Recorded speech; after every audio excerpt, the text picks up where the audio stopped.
है unique way classes और Shri Vinayak senior secondary school की ऑनलाइन क्लासेस में। बच्चों, हम प्रोनाउन पढ़ रहे थे और प्रोनाउन के हमने पर्सनल प्रोनाउन के कुछ यूजेस पढ़े थे, कुछ रूल्स पढ़े थे। बच्चों, आज हम सेकंड हमारा पॉसेसिव केस जो प्रोनाउन है उसके यूजेस और रूल्स के बारे में डिस्कस करने वाले हैं। बच्चों, आई होप अब तक आपने सभी जो हमने रूल्स लिखाए होंगे नोट किए होंगे और आगे भी आप नोट्स करते रहिएगा, क्योंकि हमारी जब ऑफलाइन क्लास स्टार्ट होंगी तब हमें बहुत काम आने वाले हैं। ठीक है बच्चों, तो अब हम स्टार्ट करते हैं हमारे फर्स्ट रूल के साथ। फर्स्ट रूल हमारा है कि पॉसेसिव केस प्रोनाउन सब्जेक्ट और ऑब्जेक्ट दोनों के स्थान पर यूज होते हैं। बच्चों, हमने सबसे पहले पर्सनल प्रोनाउन किए थे। पर्सनल प्रोनाउन में हमने दो केस किए थे, सब्जेक्टिव और ऑब्जेक्टिव। तो बच्चों, सब्जेक्टिव केस प्रोनाउन हमारे अलग थे, I, we, you, they, he, she, it. Objective case हमारे अलग था, आई का मी, वी का अस। लेकिन बेटा जो हमारा पॉसेसिव केस प्रोनाउन है ये हमारा सब्जेक्ट भी हो सकता है, ऑब्जेक्ट भी हो सकता है। चलो हम देख लेते हैं। जैसे हमारा एग्जांपल है,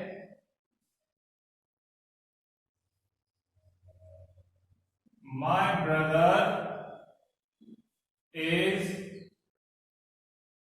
so intelligent. I'm sorry. My brother is so cute. ये हमने कर लिया, My brother is so cute। तो बेटा ये हमारा जो सेंटेंस है My brother is so cute, इसमें My brother हमारा क्या है? पॉसेसिव प्रोनाउन है, पॉसेसिव केस प्रोनाउन है my। लिखा हुआ है यहाँ पर my, our, your, their, his, her और its, ये हमारे पॉसेसिव केस प्रोनाउन होते हैं। तो बेटा यहाँ पर my हमारा पॉसेसिव केस प्रोनाउन है, लेकिन ये हमारी वर्ब से पहले यूज हो रहा है, इसलिए my brother में ये जो my है ये हमारा सब्जेक्ट होगा। क्योंकि बच्चों हमने पहले पढ़ा था कि जब सब्जेक्ट यूज होता है वर्ब से पहले, जब कोई नाउन प्रोनाउन यूज होता है तो बेटा वो हो जाता है हमारा सब्जेक्ट, और वही नाउन या प्रोनाउन हमारा वर्ब के बाद यूज हो तो उसे हम ऑब्जेक्ट मानते हैं। इसीलिए बेटा ये हमारा पॉसेसिव केस प्रोनाउन जो है अगर वर्ब से पहले यूज होता है तो बेटा हम इसे क्या कहेंगे? सब्जेक्ट कहेंगे, और अगर यही वर्ब के बाद यूज हो तो इसे हम ऑब्जेक्ट कहेंगे। तो इसलिए हमारा फर्स्ट रूल जो है पॉसेसिव केस प्रोनाउन का, तो उसे याद रखना है कि पॉसेसिव केस प्रोनाउन हमारा सब्जेक्ट भी हो सकता है और पॉसेसिव केस प्रोनाउन बेटा हमारा ऑब्जेक्ट भी हो सकता है। डिपेंड करता है कि हमारा पॉसेसिव केस जो प्रोनाउन है वो किसके साथ यूज होगा। बेटा यहां तक तो हमारी बात ठीक थी, लेकिन अब हम देखेंगे कि बेटा ये हमारा पॉसेसिव केस प्रोनाउन नहीं है, ये हमारा पॉसेसिव केस एडजेक्टिव है। नोट किया? नहीं किया? पॉसेसिव केस एडजेक्टिव है बेटा। पॉसेसिव केस प्रोनाउन हमें याद है कौन कौन से होते हैं, अब हम लिखते हैं। माई का होता है माइन, आवर का होता है आवर्स, योर का होता है योर्स, देयर का होता है देयर्स, और हिज का हिज होता है बेटा, हर का हर्स होता है, एंड इट का इट्स होता है। ये हमारे पॉसेसिव केस प्रोनाउन होते हैं। तो बेटा हमने यहाँ माई लिखा, क्या ये माई हमारा पॉसेसिव केस प्रोनाउन हुआ? नहीं होगा, क्योंकि माई तो बेटा क्या होता है? माई हमारा एडजेक्टिव होता है। और हम इसको समझने के लिए एक छोटा सा ट्रिक यूज करेंगे बेटा, कि जब हमारा प्रोनाउन के जस्ट बाद कोई नाउन दिया हो तो वो प्रोनाउन नहीं होगा, वो हमारा एडजेक्टिव होगा, क्योंकि एडजेक्टिव नाउन से पहले यूज होता है। ठीक है, तो हमारा पॉसेसिव केस प्रोनाउन का एग्जांपल क्या हुआ? जैसे हम कह देते हैं दिस बुक इज माइन। ठीक है बेटा, दिस बुक इज माइन। इस कंडीशन में क्या होगा? इस कंडीशन में ये माइन बेटा हमारा क्या हुआ? एडजेक्टिव नहीं, ये हमारा प्रोनाउन हुआ, क्योंकि एडजेक्टिव के बाद तो क्या आती है? नाउन आती है। और बेटा नाउन हमारी कौन सी है? ये नाउन है ब्रदर, इससे पहले यूज हुआ है तो ये क्या होगा? एडजेक्टिव होगा, ये प्रोनाउन होगा। हमारा पॉसेसिव केस एडजेक्टिव अगर है बेटा तो वो सब्जेक्ट ऑब्जेक्ट दोनों होगा, लेकिन अगर प्रोनाउन है तो सिर्फ किसमें यूज होता है? माइन यूज होता है हमारा ऑब्जेक्ट में। आगे बेटा समझ में माइन होगा कि हमारा जो पॉसेसिव केस प्रोनाउन होगा तो उसके बाद में कभी भी कोई नाउन यूज नहीं होगी, और अगर उसके बाद में कोई नाउन यूज होती है तो बेटा वो प्रोनाउन नहीं होगा, वो क्या होगा हमारा, वो हमारा एडजेक्टिव होगा। इस बात को हमें अच्छे से ध्यान रखना है। चलो बेटा अब हम चलते हैं हमारे सेकंड रूल की तरफ। सेकंड रूल कहता है हमारा कि पॉसेसिव केस प्रोनाउन सिंगुलर भी हो सकता है, प्लूरल भी हो सकता है। हो सकता है बेटा सिंगुलर प्लूरल? बताओ जी नहीं बेटा, ये दोनों नहीं होते हैं। कि पॉसेसिव केस प्रोनाउन हमारा क्या होगा, ऑब्जेक्ट होगा, और ऑब्जेक्ट कभी सिंगुलर या प्लूरल के हिसाब से यूज नहीं होंगे, हमेशा क्या होंगे, सिंगुलर हो प्लूरल हो हमें कोई फर्क नहीं पड़ेगा। फर्क कब होगा, जब ये यूज हो सब्जेक्ट के तौर पर तो होगा फर्क बेटा। इसलिए हम एडजेक्टिव की कर रहे हैं बात कि हमारा पॉसेसिव केस एडजेक्टिव जो है वो बेटा सिंगुलर भी होता है, प्लूरल भी होता है, दोनों होता है। कैसे सिंगुलर प्लूरल होगा, हम एक एग्जांपल के तौर पे देखते हैं। Your book is so beautiful. Your book is so beautiful. अब यहां हम बात करें योर की तो बेटा योर क्या है, योर यहां पर हमारा पॉसेसिव केस एडजेक्टिव है, और सर एडजेक्टिव हमारा आ जाए तो उसके बाद में नाउन होनी चाहिए। बिल्कुल नाउन है तो यहाँ पर पॉसेसिव केस एडजेक्टिव होगा, ये प्रोनाउन नहीं होगा। तो हमारा पॉसेसिव केस एडजेक्टिव है, सिंगुलर है, प्लूरल है, यहाँ सिंगुलर मान के हमने इस लगाया है, तो बेटा प्लूरल कब होगा, जैसे हमने बात की your books are so beautiful.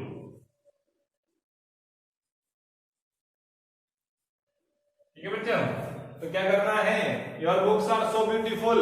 तो हमें याद रखना है कि पॉसेसिव केस एडजेक्टिव हम जो पढ़ रहे हैं, पॉसेसिव केस एडजेक्टिव में क्या होता है कि पॉसेसिव केस एडजेक्टिव सिंगुलर भी होता है, प्लूरल भी होता है।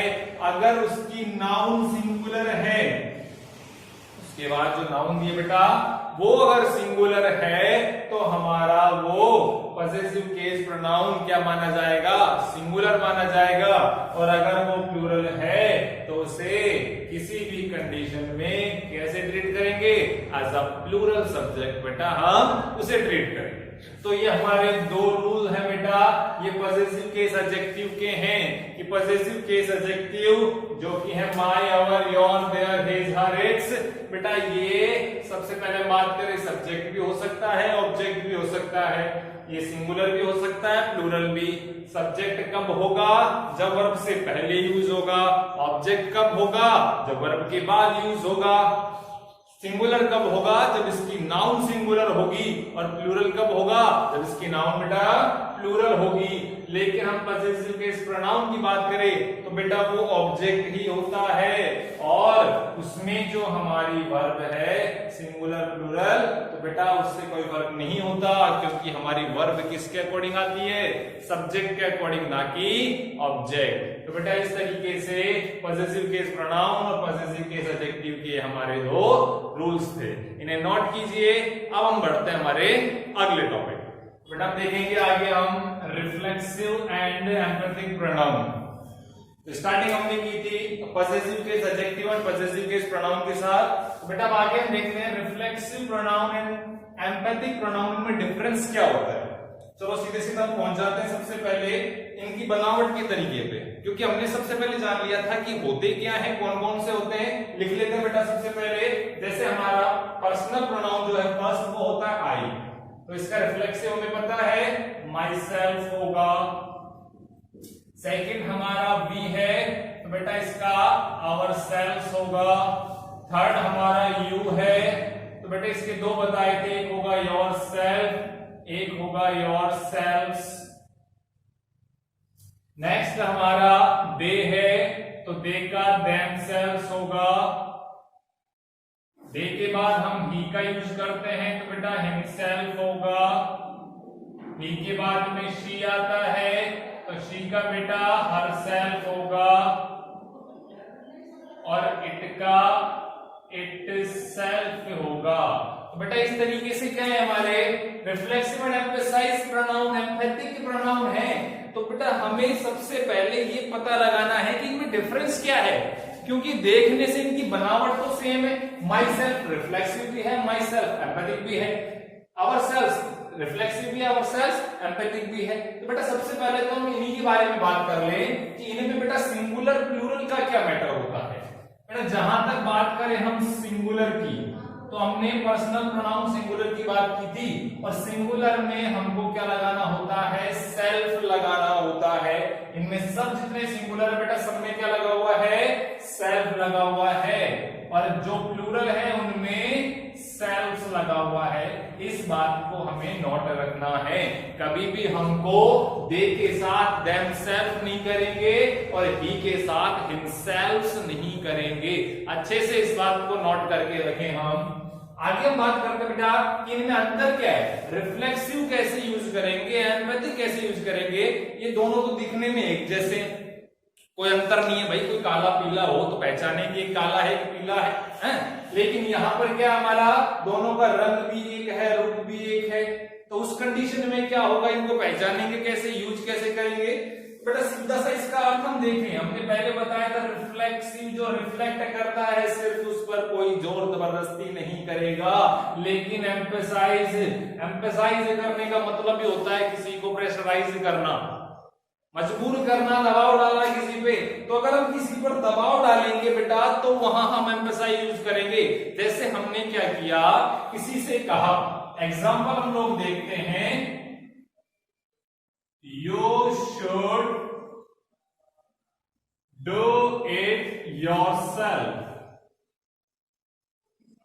बड़ा ये हमारा एक एग्जाम्पल है, you should do it yourself। इसका मतलब क्या होता है कि तुम्हें यह काम अपने आप करना चाहिए। बेटा कोई प्रेशर नहीं है तुम पर, एक सजेशन, एक एडवाइस के तौर पर आप लोगों से कहा जाए कि तुम्हें अपना काम स्वयं करना चाहिए, अपने आप करना चाहिए। तो यहाँ बेटा ये रिफ्लेक्सिव होगा। रिफ्लेक्सिव का हमने पहले बताया था, reflection of subject is known as reflexive pronoun. तो यहाँ पर रिफ्लेक्शन किसका है, यू का, यू की परछाई है बेटा एक तरीके से क्या, योर सेल्फ। अगर यहाँ आई होगा तो माई सेल्फ, अगर शी होगा तो हर सेल्फ। इस तरीके से बेटा करना है। तो ये रिफ्लेक्सिव है, और रिफ्लेक्सिव है इसलिए कोई प्रेशर इस पे नहीं होगा। अब इसी का हम एग्जांपल बेटा एक और ले लेते हैं। यहां है you your self must do it. अब देखो बेटा यहां पर you yourself must do it, इसका अर्थ है कि ये तुम्हें ही करना पड़ेगा। अगर किसी ने हाथ लगाया तो बेटा ये बेटा तुम्हारी निश्चित है, ये कहने का मतलब है यहां पर। तो you yourself must do it, कि ये तुम्हें ही करना पड़ेगा। नो इफ नो बट, करना तो तुम्हें ही है। उस कंडीशन में बेटा इन्हें एम्पैथिक प्रोनाउन, एम्फेसाइज प्रोनाउन कहते हैं। लेकिन जहां सिर्फ एडवाइस, सजेशन दे कि तुम्हें करना चाहिए, तो उस कंडीशन में बेटा इनको हम मानेंगे रिफ्लेक्सिव। तो सीधा सा अंतर है, साफ सा अंतर है हमारे पास कि जब हम सब्जेक्ट के साथ ही इसे यूज करेंगे। कब करेंगे, जब हमें क्या देना होगा, इस पर प्रेशर बनाना होगा, इसे मजबूर करना होगा, ऑब्लिगेशंस डालनी होगी, एम्फेसाइज करना होगा, तो उसे हम एम्पैथिक प्रोनाउन कहेंगे। तो ये हमारा फर्क बेटा साफ देख सकते हो आप। फर्स्ट वाले सेंटेंस में इसका यूज लास्ट में होगा जब रिफ्लेक्सिव होगा, और अगर साथ के साथ बेटा हमने इसका यूज कर दिया तो ये क्या हुआ, ये हमारा एम्पैथिक प्रोनाउन हो गया।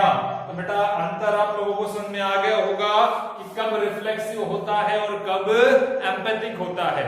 कि जब मजबूर करे किसी को, ऑप्शन हो हमारे पास, बेटा यहाँ इस सेंटेंस में ऑप्शन दे दी हमने, भाई करना तुम्हें ही चाहिए। स्कूल में हमने कहे टीचर्स आपको क्या करते हैं, कहते बेटा अपना काम तुम्हें खुद ही करना चाहिए, लेकिन घर वाले मदद कर सकते हैं अगर नहीं आए तो। वहां ऑप्शन है हमारे पास, तो बेटा उसे हम रिफ्लेक्सिव कहेंगे। लेकिन अगर आपको पनिशमेंट दे दिया कि बेटा क्लास में आप मुर्गे बन जाइए, हाथ ऊपर कर लीजिए, तो उस कंडीशन में क्या होगा, घर वाले मदद करने नहीं आएंगे, कोई ऑप्शन नहीं है हमारे पास, वहां हम एम्पैथिक प्रोनाउन यूज करेंगे, भाई तुम्हें ही करना पड़ेगा, हाथ ऊपर करके खड़े हो जाओ। उस कंडीशन में बेटा वो हमारा क्या कहलाएगा, एम्पैथिक प्रोनाउन कहलाएगा। तो बेटा एक छोटा सा एक अंतर था जिसको हमें समझना है और फिर क्या करना है, यूज करना है किसका, हमारे प्रोनाउंस का। कोई प्रॉब्लम आपको नहीं आने वाली है, सेंस पता होना चाहिए हमें कि अगर हम किसी को मजबूर कर रहे हैं, दबाव डाल रहे हैं कि भाई तुम्हें ही करना है, ठीक है, जैसे कहा I myself must do it, ये तो मैं ही करूंगा, कोई हाथ नहीं लगा सकता है, उस कंडीशन में वो एम्पैथिक होगा, साथ यूज करना है।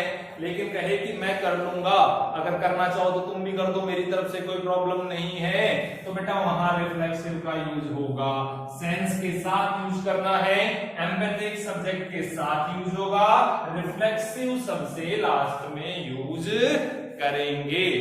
बेटा ये छोटा सा अंतर था जो हमें बताता है कि कौन सा रिफ्लेक्सिव होगा, कौन सा एम्पैथिक प्रोनाउन होगा। ठीक बच्चों, तो आई होप आपको अब तक का ये टॉपिक समझ में आया होगा। आज के क्लास में मैंने जो रूल्स पढ़े वो क्लियर हो गए होंगे और जो हमने पहले किए उनके नोट्स आपने बना लिए होंगे। अब हम इसके बाद एक नया चैप्टर, एक नया टॉपिक स्टार्ट करने वाले हैं, तो तब तक आप लोग अच्छे से प्रैक्टिस कीजिए। प्रैक्टिस के लिए आपको प्रैक्टिस सीरीज मिल जाएगी जिससे आपको करना होगा। पहले आपको दी गई थी, उसके आंसर बेटा अभी तक सभी बच्चों ने नहीं दिए हैं, तो मैं फिर से कह रहा हूं आपको, डिस्क्रिप्शन बॉक्स में जाके वहां लिंक पे क्लिक करके वहां से प्रैक्टिस सीरीज को क्या करना है, क्लिक करना है, ओपन करना है, अपने आंसर देने हैं और सबमिट कर देना है, और कुछ नहीं करना है आपको, और आपके आंसर हमारे पास आ जाए। तो बेटा आपको कोई प्रॉब्लम है तो आप कमेंट बॉक्स में कमेंट करके हमें क्या कर सकते हैं, बता सकते हैं, आपके सॉल्यूशंस आपको दिए जाएंगे। नेक्स्ट क्लास में सबसे पहले आपके जो क्वेश्चंस हैं उन्हीं को सॉल्व कराए जाएंगे। तो बेटा आप अपने नोट्स बना के रखिएगा और प्रॉपर पढ़ाई करते रहिएगा। अगली क्लास में आपसे फिर मुलाकात होगी, तब तक स्टे सेफ एंड